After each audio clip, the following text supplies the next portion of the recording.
This video is by Straight Goods News, SGNews.ca. Bob Kingston, let's start by talking about the Wednesday Calgary News Conference with Agriculture Minister Jerry Ritz and the head of the CFIA. Tell me what your reaction to that conference was. Well, I was shocked and somewhat disappointed for a number of reasons. First of all, right from the beginning of this, the government's response to any criticisms from anybody seems to be that they've given CFIA $100 million and they've hired 700 new people, new inspectors, implying that they're food inspectors, and everyone should be happy, and the government's doing everything it can. And that's simply not true. None of that's true.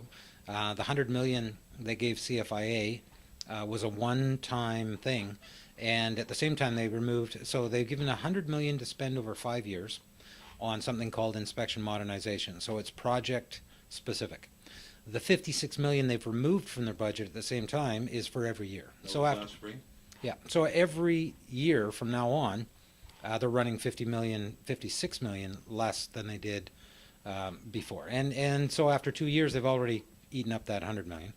And there's more cuts coming. All you have to do is go to CFIA's own website, look on their own financial section they have on there where they explain what their budget forecast is for the next few years, and they plan to cut every year. And they plan to cut out of food safety. So that part was disturbing. The other part was when they had the president of CFIA on, and they were asking about why the delay. And this was around the time, they pulled him off stage. His response was that they didn't have the authorities, and this new legislation before the Senate right now would in fact help them out with this. And I was disappointed to hear that, because every inspector in CFIA knows that they have that authority and always have. And I first became an inspector in '79, and I learned it then. And it's been taught to inspection staff ever since. There's a section in the Meat Inspection Act that gives them the authority to obtain any information they need to do their job in any format they want it. And the next section of that act, Section 14, explains that it's a federal offense to impede that, and to, in fact, it's a federal offense to not provide assistance when requested. So the idea that the head of the agency would be saying these authorities don't exist was somewhat alarming and very disappointing. Why would he be saying that? Why? He's not the government. He's not a politician. Why would he say that? Well, I guess he just was misinformed. I mean, the simple fact is that heads of an organization don't always have the benefit of having come up through that organization and may not be familiar with the nuts and bolts of how it works. And as I said, every inspector who actually conducts enforcement knows this stuff. I just hope they weren't watching when the head of their organization told them they didn't have that authority.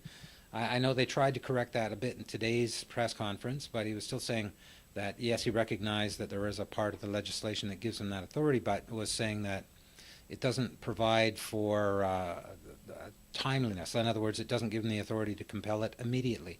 Again, a major problem, because when we have watched CFI relinquish certain responsibilities to the industry over the years, one of the assurances we've been given all along, and one of the things that inspectors are taught, is that when push comes to shove, if you've got a serious problem, you have authority to do anything right up to and including taking the license off the wall and leaving.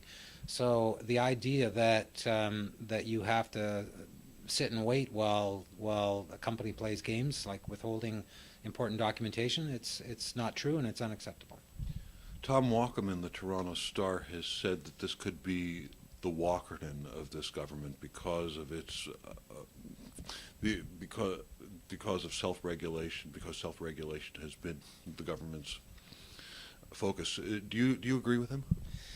Well, I don't know if it could be the Walkerton of the government, but it's certainly a problem. I mean, the government seems to have a lot of faith in industry. The problem with that, of course, is they are the regulated party, not the regulators. And the government are still the regulators, and they do seem to blur the lines from time to time. It's worth noting that we've had two major crises now in meat inspection over the last several years. Both have arisen in areas where they've turned responsibilities over to the plant. The sanitation issue in Maple Leaf was the same thing.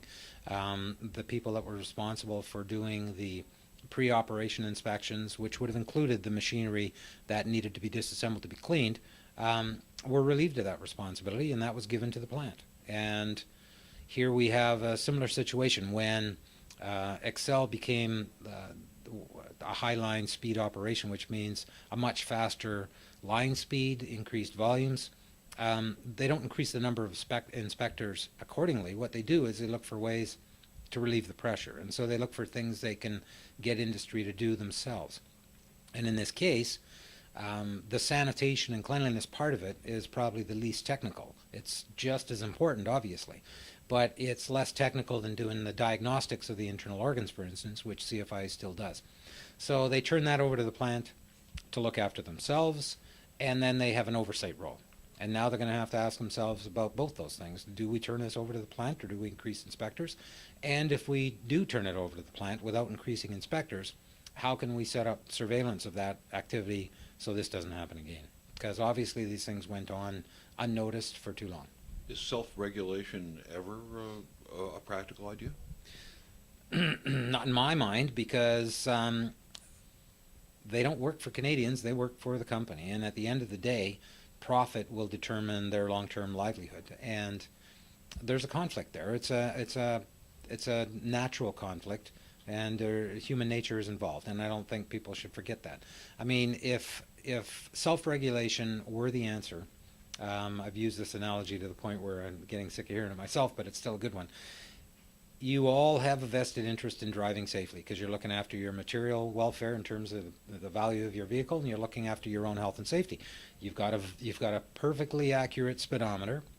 You know, what do we need traffic cops for? And I don't think anybody would ever suggest removing them. You know, so if they really believe that anybody with a self-interest is in a position to self-regulate, well then do away with traffic cops and let's see what happens on the freeways. I don't want to take a lot of your time. What are your members telling you? You must be hearing a lot from your members about this beef recall. Well, they're disappointed. They're embarrassed. They're not necessarily happy with the way it's been handled. Instead of serious responses to serious questions, there's a lot of an unnecessary levity. I think for political reasons being exercised by all parties. I think it's become a political game rather than focusing on fixing the problem. So I think that part they get a little bit upset about. They would like to see the leadership in their own ministry dealing more seriously with the issue instead of in a deflection mode, which is what they sense is going on. Do they feel powerless to prevent these kinds of problems because of the trend towards self-regulation?